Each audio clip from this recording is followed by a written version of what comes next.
Do you know how to do sledges on Skewb? I mean, do you really know how to do sledges on Skewb?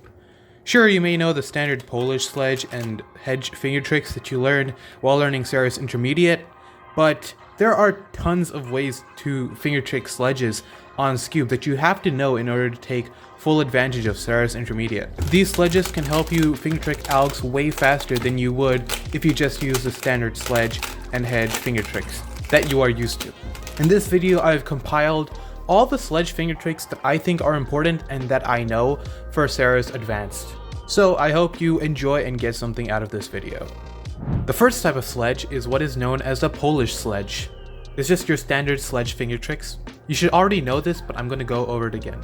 With your left hand, you should have your thumb over here and the rest of your fingers in a position like this. And then with your right hand, you should have your thumb over here, your pointer and middle finger on the top face, and then the rest of your fingers just hanging out on the right face.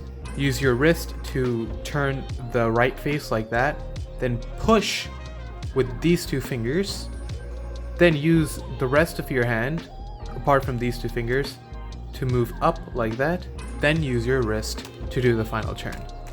A bit faster, it should look like this. I use a slightly edited version of this Polish sledge where you start like this, where everything's the same except instead of two fingers being here, all your fingers are over here. You do a wrist turn, then push like that, then pull like that, and then do this in order to sort of finish off the sledge. And I would say that both of them are probably around the same speed, but I would suggest learning the Polish sledge because you can do a lot more advanced finger tricks with it. So the opposite of a sledge is called a hedge, and here's how you'd finger trick that. So you would keep your left hand in the same grip as normal, with your thumb on bottom and your three fingers over here and one finger over here. So what you're going to do is put your thumb over here and your four fingers over here, push like that to begin the hedge, then pull down like so, then use your pointer finger over here to flick like so, making sure that you have a sort of looser grip on with your right hand, so that when you flick, your two fingers don't move like this, rather they just stay in the place, so that you can very easily just move this side back up and finish the hedge. So again, push like that, pull down like that, flick like that, and then pull up like that. And then faster, that looks like this. When you're doing a U-perm, you might do it just by doing a sledge and then Y2 sledge, but there's actually a very nice and efficient time-saving rotationless finger trick that you can use for U-perms. So the first thing you're going to do is the first three moves of a Polish sledge.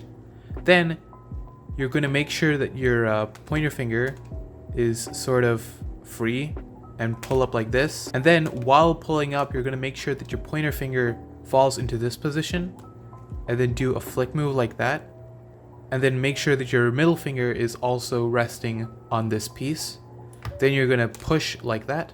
So this might be a new finger trick for you, but it's a very useful finger trick. So what you're going to do is you're going to use your middle finger to kind of push down like that. And then you're going to finish off the U-perm. So a bit faster, it looks like this. So if you have to do two sledges, one after the other, there are actually two different ways that you can go about doing this. The first way is known as the thumb up sledge. So you're going to have your thumb on top like this and your three fingers over here. Then you're going to push down like that so that you can now pull up like that. And now, in order to do this move, you're actually going to use your ring finger to pull down on this piece, so that when you move back, your sledge is completed. So again, a bit faster, push down like that, push like that, use your ring finger to flick, and then push like that. And then a bit faster, it'll look like this.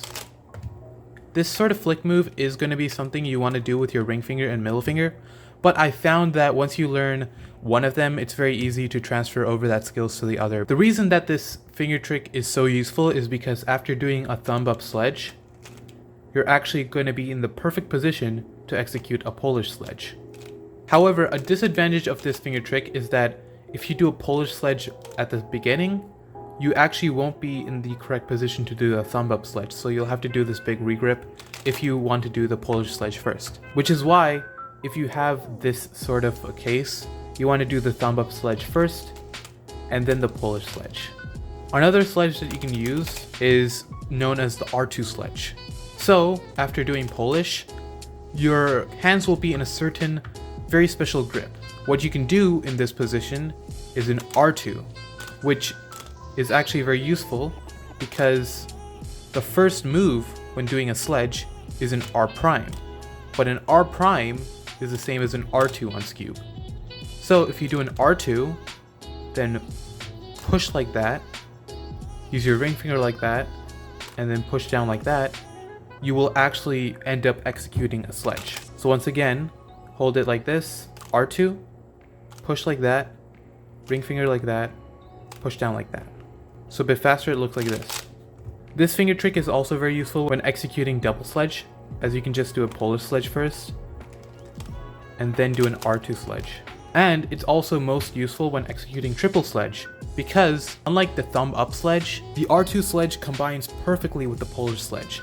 So if you do a Polish sledge, this is the exact grip that you need to do in order to start an R2 sledge. And once you're done with an R2 sledge, this is the exact grip that you need in order to do a Polish sledge. Whereas with thumb up sledge, the only thing going for it is the fact that it's a tiny bit faster than the R2 sledge because it doesn't have an R2 move in it, and that its ending grip is the same as the starting grip for a Polish sledge. So putting all these finger tricks together, here's how thumb up pure pie looks. Here's how an R2 pure pie looks. Here's how an R2 triple sledge looks. If you get this case, you would do double sledge from this orientation because the headlights are over here and this corner is pointing towards you. But if you get from this orientation, then what is recommended is to do double sledge. But in order to do double sledge, you have to do a pretty big regrip. However, there's a very nice regripless way that you can do this. So what you're going to do is start off by doing your hedge, but while doing your hedge, you're going to sort of lift these two fingers up and position them like this. Then, what you're going to do is sort of push it like this, but while pushing like this, take your thumb off so that your thumb is no longer touching the Skewb, and the only thing that's holding the Skewb is going to be these two fingers, really. Then you're going to push down like that, and then flick like that, and then push up like that.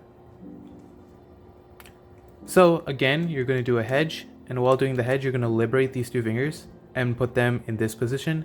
Then you're going to push like that. While doing so, you're going to take off your thumb, then push down like that, then flick like that, and then push up like that.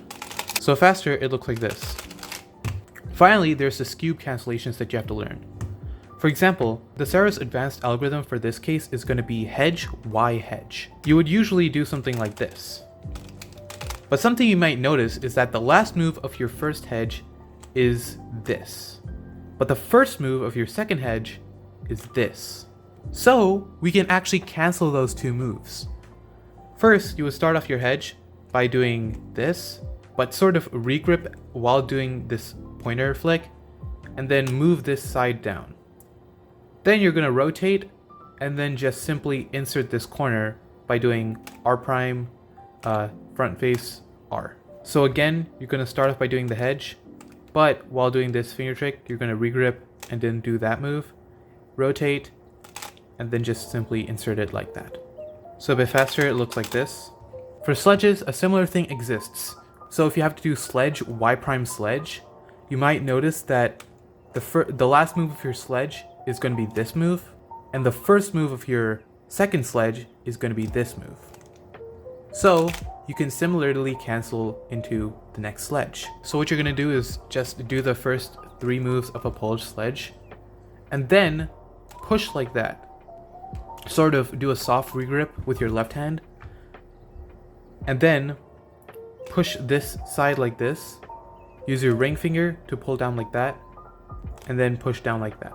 So again, you're going to do the first three moves of a Polish sledge, push your entire hand like this, sort of do a soft rotation like that, so that your ring finger is now in the perfect position to pull this down, push like that, do the ring finger flick like that, and then pull this layer back down like that. And then faster. One last finger trick that I have to show you is called the Rami Sledge. The gimmick here is that you can do unlimited sledges without re-gripping. You might find this better, but I personally find it a bit unstable, but you might find this easier or simpler or just faster. How are you going to do this is first by holding it like this. Then you're first going to flick like this. Then move this up, flick like this, and move this back down. So again, flick like this, move this side up, flick like this, move this back down. I can't really do it fastly, but Rami Sledge was able to do triple sledge in 0.7 seconds, so it's definitely a really good finger trick. And the reason that you might want to use this is because you don't have to regrip between sledges at all. And of course this is true with R2 sledges, but with R2 sledges there's an R2 rotation. This one theoretically could be faster because it doesn't have as much hand movement, but in an official competition it might just be an unstable finger trick. So those are the pros and cons of this Rami Sledge. I'm sure that you could become really good at it if you practiced it. So that's all I have to yap about. If you have any questions about any of the finger tricks that I showed you, I'll leave some resources in the description for where I learned all these things separately. I just felt that all these Skewb finger tricks needed to be compiled in a single sort of place.